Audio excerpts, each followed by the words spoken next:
ಯಾರು ಎಂತದೇ ಹೇಳಿ ಹೋರಾಟ ನಿಮ್ದಿರ್ಕ. To my YouTube channel Sneha Chinmaya official ಬ್ಲಾಗ್ಗೆ ನಿಮಗೆ ಸ್ವಾಗತ. ಓಕೆ, ಗೊತ್ತಾ ಆ್ಯಕ್ಚುಲಿ ರವಿ ಬಸ್ರೂರ್ ಸರ್ ಇದ್ದು ಸ್ಟುಡಿಯೋ ಇದು ತುಂಬ ಚೆನ್ನಾಗಿದೆ. ಕುಂದಾಪುರಲ್ಲಿ ನನ್ನ ಫ್ರೆಂಡ್ ಮನೆಯಿಂದ 10 ನಿಮಿಷ ದೂರದಲ್ಲಿ ಇರೋದು ಇದು. ಸೊ ಮುಳ್ಳು ಜೋಪಾನ ಬಟ್ಟೆ ಅದೆಂತ ಅದ್ರಲ್ಲಿ ಇದು ಪುನರ್ಪುಳಿಯ ಅಲ್ಲ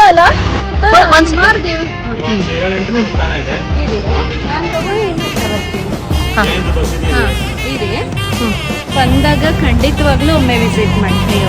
ಕರೆಕ್ಟ್ ಟೈಮಿಗೆ ಆಟೋ ಬಂತು.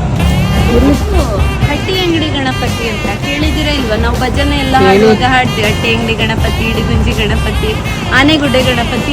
ಇದು ಹಟ್ಟಿ ಅಂಗಡಿ ದೇವಸ್ಥಾನ. ನಾನು ಹೇಳಿದಾಗೆ ನೀವು ಈ ದೇವಸ್ಥಾನ ವಿಸಿಟ್ ಮಾಡ್ಲಿಕ್ಕೆ ಬಂದ್ರಿ ಅಂತ ಹೇಳ್ಕೊಂಡ್ರೆ ನೀವು ಉಡುಪಿಯಿಂದ ಬಂದು ಕುಂದಾಪುರದಲ್ಲಿ ಇಳಿದು ಅಲ್ಲಿಂದ ಆಟೋ ರಿಕ್ಷಾ ಮಾಡ್ಕೊಂಡು ಬಂದ್ರೆ ಇಲ್ಲಿಗೆ ಒಂದು 100-150 ರೂಪಾಯಿ ಆಟೋ ತಗೊಳ್ತಾರೆ. ಇಲ್ಲಿಗೆ ಬಂದ್ರೆ ನೀವು ಸುತ್ತಮುತ್ತ 7-8 ದೇವಸ್ಥಾನ ಇದೆ. ಆ ದೇವಸ್ಥಾನಗಳು ಯಾವ್ದ್ಯಾವ್ದು ಅಂತ ಇಲ್ಲಿ ಹೂವಿನ ಅಂಗಡಿ ಅಣ್ಣ ಇದ್ದಾರೆ, ಅವ್ರು ಹೇಳ್ತಾರೆ. ಹತ್ರ ಹೇಳಿ, ಇದು ಫೇಮಸ್ ಅಂದ್ರೆ ಸ್ವಲ್ಪ ಸಿದ್ಧಿವಿನಾಯಕ ಗಣಪತಿ ದೇವಸ್ಥಾನ, ಬದಿಯಲ್ಲೇ ಲೋಕನಾಥೇಶ್ವರ ದೇವಸ್ಥಾನ. ಅದು ಹೋಳಿ ಹುಣ್ಣಿಮೆ ಒಂದ್ಸರಿ ರಥೋತ್ಸವ ಆಗುತ್ತೆ.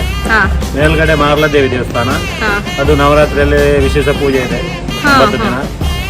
ಮೇಲ್ಗಡೆ ಅದೇ ಬದಿಯಲ್ಲಿ ಜೈನರ ಬಸದಿ ಇದೆ, ಧರ್ಮಸ್ಥಳಕ್ಕೆ ಸಂಬಂಧಪಟ್ಟ ದೇವರು. ಹೆಗ್ಡೆರೆಲ್ಲ ಬಂದ್ರೆಲ್ಲ ಉಳಿತಾರೆ. ಬದಿಯಲ್ಲಿ ಇಲ್ಲಿ ಮಠ ಇದೆ, ವಿಷ್ಣು ಮಠ, ಶಂಕರನಾರಾಯಣ ಮಠ, ಮತ್ತೆ ಇಲ್ಲೊಂದು ವಡಬಾಂಡೇಶ್ವರ ದೇವಸ್ಥಾನ. ಒಟ್ಟು ಒಂದು 7-8 ಇದೆ. ನಿಮ್ಮ ಹೆಸರು? ಶಂಕರ್ ಅಂತ. Thank you.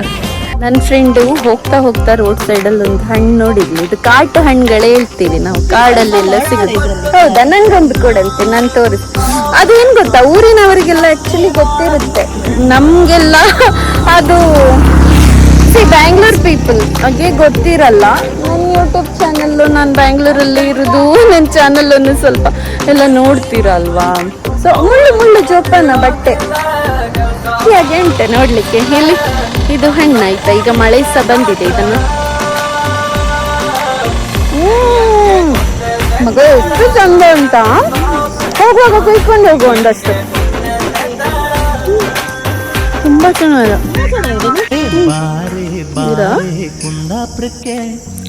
ಎಷ್ಟು ಚೆನ್ನಾಗಿದೆ ಗೊತ್ತಾ? ದ್ರಾಕ್ಷಿ ಹಾಗೆ ಉಂಟು, ಹುಳಿ ಸಿಹಿ ಉಂಟಾಯ್ತಾ. ಹೋಗಿ ಕಾಯಿ ಇದ್ದಾಗ ಇದನ್ನ ಉಪ್ಪಿನಕಾಯಿ ಮಾಡ್ತಾರೆ. ಇದು ಅದು ಗಿಡ.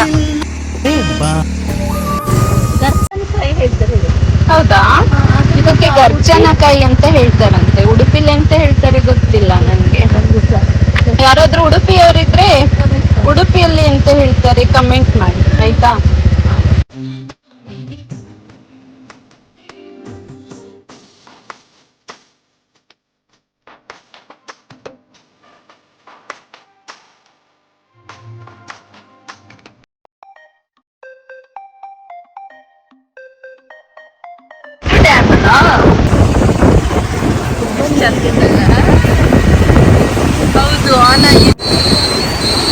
ಹೌದು, ಒಂದು ಯಾವುದೋ ಓಪನ್ ಮಾಡಿದ್ದಾರೆ.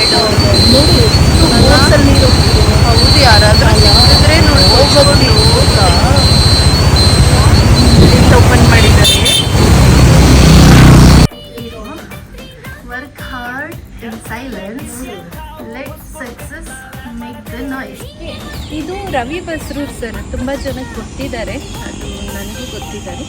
ಅವರದ್ದು ಸ್ಟುಡಿಯೋ ಇದು. ಚಿತ್ರರಂಗದ ಇತಿಹಾಸದಲ್ಲೇ ಮೊದಲ ಬಾರಿಗೆ ಸಂಪೂರ್ಣ ಯಕ್ಷಗಾನ ವೈಭವ ಅಂತ ಬೆಳ್ಳಿ ತೆರೆ ಮೇಲೆ ತರೋ ಪ್ರಯತ್ನ ಮಾಡಿದ್ದು ನಮ್ಮ ರವಿ ಬಸ್ರೂರ್ ಸರ್. ಇದೊಂದು ಸ್ಟುಡಿಯೋ ಚೆನ್ನಾಗಿದೆ ನೋಡಿ. ನೀವು ನೋಡಿರ್ತೀರಾ, ಹೊಂಬಾಳೆ ಫಿಲಮ್ಸ್ ಅಂತ ಹೇಳ್ಕೊಂಡು, ಹೊಂಬಾಳೆ ಫಿಲಮ್ಸ್ ಅಂತ ಪ್ರೊಡಕ್ಷನ್ ಹೌಸ್ ಎಲ್ಲ ಇರುತ್ತೆ.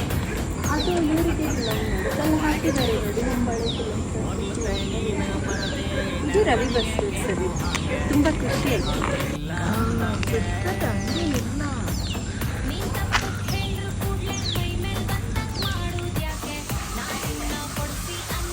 ಈ ತರ ಇದೆ ಒಳಗಡೆ.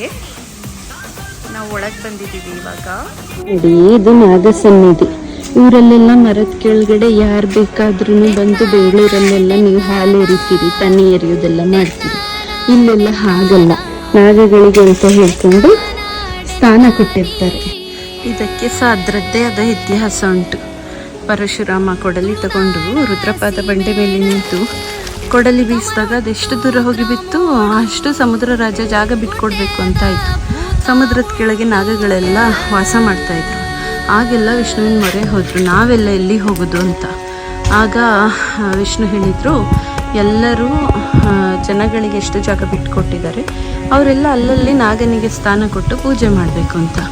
ಇಲ್ಲಿ ತುಂಬ ಜಾಗಗಳು ಹಾಗೆ ಪಾಳು ಬಿದ್ದಿದೆ, ಯಾಕಂದರೆ ನಾಗನಿಗೆ ಸ್ಥಾನ ಕೊಟ್ಟಿಲ್ಲ, ಪೂಜೆ ಪುನಸ್ಕಾರಗಳು ಮಾಡೋದಿಲ್ಲ. ನಾಗ ಒಲಿದ್ರೆ ನಾಗಭಂಡಾರ ಅಂತ ಹೇಳ್ಕೊಂಡ್ರು, ಗೊತ್ತಾಯ್ತಾ? ಹಾಗಾಗಿ ನಾಗನಿಗೆ ಸ್ಥಾನ ಕೊಟ್ಟು ಯಾರೆಲ್ಲ ಅವನಿಗೆ ದಿನನಿತ್ಯ ಪೂಜೆ ಪುನಸ್ಕಾರ ಎಲ್ಲ ಸಲ್ಲಿಸ್ಕೊಂಡು ಬರ್ತಾರೆ ಅವರ ಜೀವನ ತುಂಬ ಸುಭಿಕ್ಷವಾಗಿ ಸುಗಮವಾಗಿ ಕೂಡಿರುತ್ತೆ ಅಂತ ಇಲ್ಲಿದ್ದು ಸಂಪ್ರದಾಯ, ಗೊತ್ತಾಯ್ತಾ? ಇಲ್ಲಿ ಭಟ್ರು ಬಂದೇ ನಾಗರ ಪಂಚಮಿಗೆಲ್ಲ ಪೂಜೆ ಮಾಡೋದು, ತನ್ನ ಹಾಕೋದು, ಪಂಚಾಮೃತ ಅಭಿಷೇಕ ಎಲ್ಲ ಮಾಡೋದು. ಆದರೆ ನಮ್ಮಲ್ಲಿ ಹೋಗಿ ಬೆಂಗಳೂರಲ್ಲಿ ಎಂತ ಮಾಡ್ತಾರೆ ಹೇಳಿದರೆ, ಸೀದಾ ತಗೊಂಡು ಅವ್ರೇನಾಗೇನು ಕಲ್ಲು ತೊಳೆಯೋದು ಅದೆಲ್ಲ ಆ್ಯಕ್ಚುಲಿ ನಾವು ತುಂಬ ಮಡಿ ಮಾಡ್ತೀವಿ ಇಲ್ಲಿ.